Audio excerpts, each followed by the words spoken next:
Good morning, কেমন আছেন? আমার নতুন আর একটা ব্লগে আপনাদের স্বাগত জানাই। আর আজকে রবিবার, আর সকাল থেকে আকাশের মুখ ভার, ঝড় হওয়ার কথা ছিল। আর পূর্ণিমার কটাল ছিল, ওই জন্য চিতি ক্যাংড়া উঠেছিল। আর চিতি ক্যাংড়া কিনেছিল মা, আর এখানে কাটছে চিতি ক্যাংড়া। আর ওদিকে শাক বাচ্ছে, আর এখানে আমি আনাজ কাটছি। রান্না বান্না হবে। মামের বাপি এসছে আমাকে এবার বাড়ি নিয়ে যাবে বলে, কিন্তু আজকে তো বলছে ঝড় হবে, আর কালকেও বলছে লঞ্চ বন্ধ থাকবে, জানি না কি হবে। আর এটা মাছের ডিমের বড়া ভাজছি আমি, আর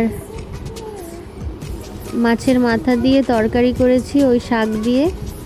আর এখানে মাম্মামের বাপিকে রান্না করতে দিয়েছি, আর মাম্মা আমার বাপিকে বিরক্ত করছে। আর এইখানে মাছের ডিমের বড়া, এই যে আমি এদিকে রান্না করছিলাম। আর এই যে কাঁকড়াগুলো এখানে টক হয়েছিল, আর মামামের বাপিকে রান্না করতে দিয়েছিলাম। তো আমি সব মশলাপাতি দিয়ে দিয়েছিলাম। এই যে বিকালে ঝড় হবে, ওই জন্য এক কলসি জল ঢেলে ঝোল করে ফেলেছে। বিকেলবেলা যাতে না কিছু করতে হয়, গামছা পরে এতেই নেমে পড়বে বলে আর কি। আর এই যে রান্না মেনুতে ছিল বললাম, মাছের মাথা দিয়ে নোটে শাক দিয়ে চচ্চড়ি করেছিলাম, আর মাছের ডিমের বড়া ভেজেছিলাম,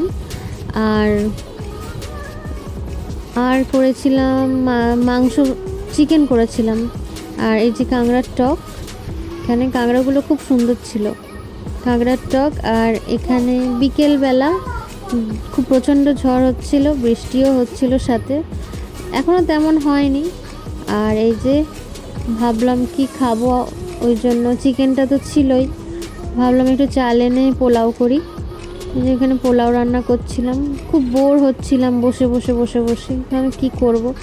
আর আজকে কলকাতা নাইট রাইডার্সের খেলাও ছিল, আর জিতেও গিয়েছিল। এই যে অনেক দিন পর কলকাতা আবার জিতলো।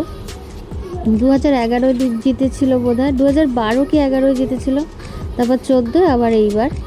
আর এখানে আমার পোলাওটাও রেডি হয়ে গেছে। আর এই যে খেতেও বসে পড়েছে। আর এখন বেশ বাইরে ভালোই ঝড় হচ্ছে, জল হচ্ছে। আর আমি এখানে খাওয়া দাওয়ার পর বাইরে এসে দেখি বেশ জোরে বৃষ্টি হচ্ছে আর হাওয়া হচ্ছে। ভগবান করুন সবাই যাতে ভালো থাকে, যাদের কাঁচা বাড়ি তারা যেন ভালো থাকে, সুস্থ থাকে, কারোর বিপদ যেন না হয় আর কি। আর এই যে বৃষ্টি, প্রচণ্ড জোরে বৃষ্টি হচ্ছে, আর ঝড়ও হচ্ছে প্রচণ্ড।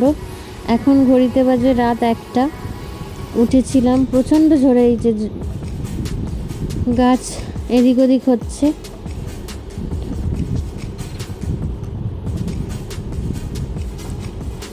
তো ব্লগটা এখানেই শেষ করলাম, টাটা।